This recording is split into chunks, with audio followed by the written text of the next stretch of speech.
안녕하십니까? 12월 1일 금요일 인도네시아 헤드라인 시작합니다. 첫 번째 소식입니다.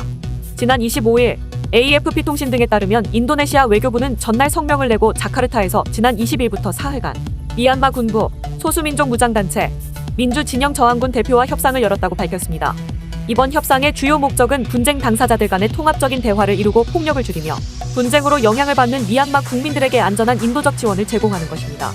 인도네시아는 이 자리에서 위기에 대한 지속 가능하고 통합적인 해법을 찾기를 바라며 참석자들은 이에 긍정적인 신호를 보냈다고 설명했습니다. 하지만 이번 협상과 관련한 구체적인 내용은 언급하지 않았습니다. 참고로 올해 아세안 의장국으로서 인도네시아는 그동안 회원국인 미얀마의 분쟁 해결을 위해 노력해왔지만 어려움을 겪고 있었습니다. 아세안은 2021년 2월 미얀마 군부의 쿠데타로 인해 분쟁이 시작되자 다음해 2월 군부와의 협상을 통해 즉각적인 폭력 중단과 모든 당사자 간의 대화 등 5개 조항에 합의했습니다. 그러나 이후 평화협상을 위한 합의 이행은 진전을 보지 못하고 현재까지 이어져 왔습니다.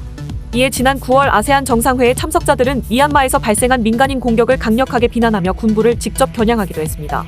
한편 이번 자카르타 협상은 미얀마 군사정권 타도를 목표로 하는 소수민족 무장단체와 민주진영저항군이 제2도시 만달레이 인근까지 전진하는 등 공세를 강화하는 상황에서 개최되었습니다. 다음 소식입니다. 인도네시아에서 엠폭스로 인한 사망자가 처음으로 나타나면서 보건당국이 경계령을 발령했습니다. 지난 27일 현지 언론 등에 따르면 지난 23일 자카르타의 한 병원에서 엠폭스 확진자가 치료를 받다 사망했습니다. 참고로 엠폭스는 주로 피부 접촉, 체액, 침방울 등을 통해 전파되는 질병으로 수포성 발진, 발열, 두통, 근육통 등의 증상을 동반합니다. 이는 원래 아프리카 지역의 풍토병이었으나 지난해 5월부터 다른 지역에서도 발병 사례가 보고되어 왔습니다. 이에 세계보건기구는 지난해 7월에 국제적 공중보건 비상사태를 선언했으나 금년 5월에는 해제하였습니다. 사망한 환자는 수술 후 안정적이었지만 엠폭스로 인한 병변과 에이즈로 인한 면역체계 약화가 결합하여 폐합병증이 발생, 2주 만에 사망하였습니다.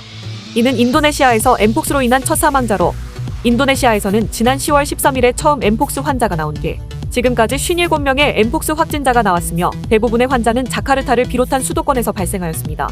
보건당국은 확진자, 밀접 접촉자와 인체 면역결핍 바이러스 감염자 등 고위험군 약 500명에게 백신을 접종하였고 21일부터 2차 접종을 실시하였습니다. 또한 엠폭스는 특히 동성 간 성관계를 갖는 남성에게서 발견되고 있다면서도 성적 지향과 상관없이 누구에게나 감염될 수 있으므로 경계를 늦추지 말 것을 당부하였습니다.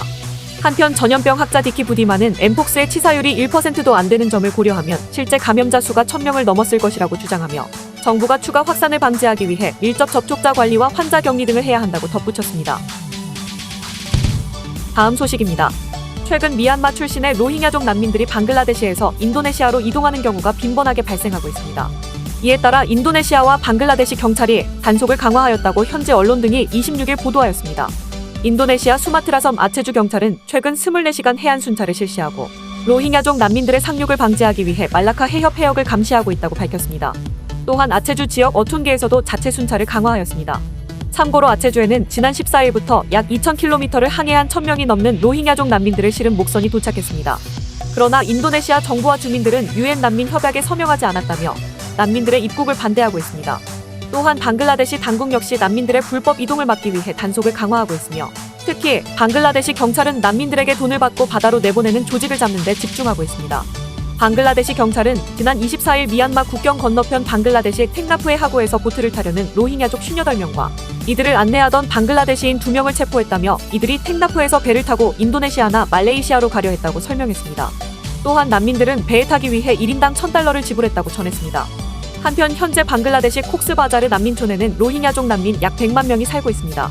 하지만 열악한 환경 속의 질병, 재난, 범죄가 끊이지 않고 최근 식량 배급도 줄어 다수가 영양실조를 겪는 것으로 전해졌으며 방글라데시 경찰에 따르면 올해만 60명의 난민이 수용소 내폭력 사태로 사망했습니다. 이 때문에 로힝야족 난민들은 국교가 이슬람인 말레이시아나 무슬림이 절대 다수인 인도네시아로 이주를 희망하고 있으며 이런 수요로 인해 돈을 받고 이들을 낡은 목선에 태우는 조직들이 활동하고 있습니다. 다음 소식입니다. 한국과의 수교 50주년을 맞은 인도네시아가 한국의 식량혁명을 모티브로 한 유사한 혁신을 이루기 위해 노력하고 있습니다. 물도코 인도네시아 대통령 비서실장은 한국, 인도네시아 농업 친환경에너지 협력 간담회를 위해 한국을 방문하며 인도네시아도 식량 자급자족의 꿈을 품고 있으며 농업에 종사하는 사람들이 한국에 와서 일하고 배우는 경험을 할 수 있기를 희망한다고 밝혔습니다. 해당 간담회에서는 인도네시아 정부 및 기업 관계자들과 한국 산업계가 양국 간 협력을 강화하기 위해 양해각서를 체결했습니다. 한국에서는 전력 인프라, 스마트팜 장비, 비료업계 등이 참여하였고 인도네시아에서는 대통령실과 주한 인도네시아 대사관 관계자들이 참석했습니다. 이번에 체결된 MOU는 지난 9월에 열린 한 인도네시아 정상회담에서 합의된 사항으로 양국이 전기차, 배터리, 농업식품, 인프라 분야 등에서의 협력을 강화하기로 한 조치입니다.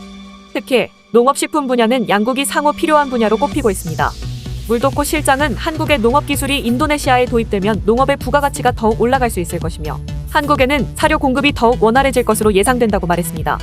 이는 인도네시아가 사료의 주원료가 되는 옥수수를 세계에서 8번째로 많이 생산하는 국가로 사료의 대부분을 수입하는 한국 축산업이 인도네시아와 협력을 강화하면 더욱 탄탄한 공급망을 갖출 수 있을 것이란 설명입니다. 또한 인도네시아에서는 열대과일 관련 연구개발 분야에서도 양국이 함께 협력할 수 있을 것이라며 인도네시아 대통령이 농촌업의 중요성을 강조하고 있어 농업 인프라 구축에 큰 관심을 가지고 있다고 덧붙였습니다. 한편 한국과 인도네시아는 이번 MOU를 통해 인도네시아의 수자원 관리 상황, 과학기술 준비 정도 등을 면밀히 조사할 계획이며 이를 바탕으로 한국 산업계가 장기적인 협력 방안을 모색할 예정입니다. 다음 소식입니다. 클린에너지 및 이모빌리티 전문기업 그리드위즈는 코이카가 함께하는 포용적 비즈니스 프로그램을 통해 인도네시아 롬복섬의 친환경 이모빌리티 공유 서비스를 제공할 계획이라 밝혔습니다. 이번에 사업을 전개할 인도네시아는 온실가스 배출팔이 2020년 연평균 초미세먼지 농도 1위 국가로 기후와 대기오염 문제에 매우 취약하며 대기오염으로 인한 사망자가 매년 12만 명에 달합니다. 이에 인도네시아 정부는 지속가능한 에너지와 이모빌리티 보급을 최우선 정책과제로 삼고 있습니다. 그리드위즈는 이러한 배경에서 내년부터 롬복섬에서 이모빌리티 공유 서비스 플랫폼을 운영하며 인도네시아의 온실가스 배출 문제에 대응하고 일자리 창출 및 지역경제 활성화 등을 목표로 합니다. 특히 태양광 발전소에서 생산된 에너지로 충전되는 공유 자전거를 제공하여 깨끗한 에너지 확대에 기여하며 현지 교육기관과 연계하여 학생들에게 교육 기회를 제공하고 지역 주민들에게는 양질의 일자리를 제공하여 현지 이모빌리티 스타트업을 육성합니다. 신승아 그리드위즈 이모빌리티 본부 해외사업 부문장은 코이카의 포용적 비즈니스 프로그램을 통해 현지에서 겪고 있는 다양한 문제들을 해결하고 그리드위즈가 추구하는 누구나 깨끗한 에너지를 누릴 수 있는 세상을 위한 서비스를 한국을 넘어 인도네시아에도 나아가 글로벌로 제공할 수 있기를 희망한다고 밝혔습니다. 한편 코이카는 개발도상국의 빈곤 감소 및 삶의 질 향상, 지속가능한 발전 및 인도주의와 같은 보편적 가치와 상생의 국익을 추구하기 위해 설립된 선도적 글로벌 개발 협력기관입니다. 그리드위즈가 선정된 포용적 비즈니스 프로그램은 기업의 사회공헌활동과 공유가치 창출 관련 재원을 ODA 사업과 연계해 개발도상국의 경제, 사회, 환경 분야의 지속가능한 발전에 기여하는 프로그램입니다. 다음 소식입니다. SK텔레콤이 동남아시아의 정보기술 기업 3곳과 협력하여 글로벌 메타버스 시장에서 존재감을 확대하기 위한 계획을 세웠다고 27일 밝혔습니다. SK텔레콤은 셀콤디지, 아가테, 코스믹테크 등 3개 기업과 메타버스 플랫폼인 이프렌드에 관한 퍼블리싱 파트너십 협력 양해각서를 체결했습니다. 참고로 셀콤디지는 말레이시아의 주요 통신기업이며 아가테는 인도네시아의 게임 개발사와 퍼블리셔, 코스믹테크는 필리핀의 사물이동 통신 플랫폼 디바이스 제조 유통업체입니다. SK텔레콤은 이번 협약을 통해 이프렌드의 동남아시아 이용자 확산의 속도를 높일 것으로 기대하고 있습니다. 또한 협약에 따라 SK텔레콤은 전 세계적으로 제공되는 서비스의 기획, 콘텐츠 제작, 서비스 운영 등 핵심 영역에 집중할 계획입니다. 반면 파트너사들은 현지 특화 콘텐츠 개발과 마케팅, 1차 고객 지원 등 현지 서비스 활성화에 주력할 예정입니다. 한편 SK텔레콤은 이프렌드 서비스의 원활한 지역별 제공과 활성화를 위해 파트너사에게 더 많은 관리자 권한을 부여할 계획이며 장기적으로는 미국, 인도, 유럽 등에서도 파트너 업체를 발굴하여 글로벌 확장에 집중할 계획이라고 밝혔습니다.